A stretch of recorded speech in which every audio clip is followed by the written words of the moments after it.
Welcome to our channel. Today we how to activate Slack for freelancers, full guide step by step clearly.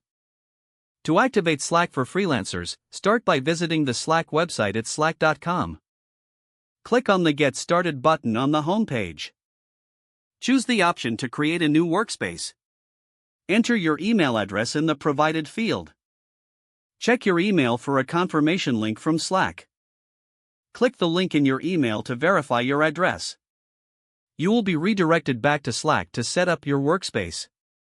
Choose a unique workspace name that reflects your freelance business. Next, create a URL for your workspace, keeping it simple and relevant.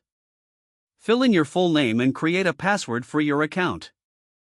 Once this is done, click on Create Workspace. Next, invite team members or colleagues by entering their email addresses, if applicable. If you prefer to skip this step, you can always invite people later. Follow the prompts to customize your workspace settings. Once you've set up your workspace, download the Slack app for your device. You can find the app on the Slack website or your device's app store. After downloading, open the Slack app and sign in with your credentials. Familiarize yourself with the interface, including channels and direct messages. Create channels for different projects or topics to keep your communication organized.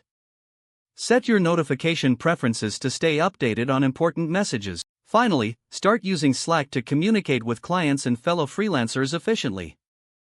If the page does not load, refresh the browser or try again in a private or incognito window.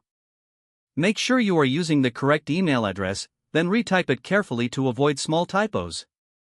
If your password is not accepted, use the reset option and create a new strong password you can remember. Check your spam folder for verification or security emails, then complete any requested confirmation steps.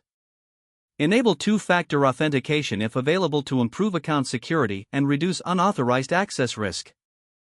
After signing in, review your profile details so your contact information and settings are accurate and current.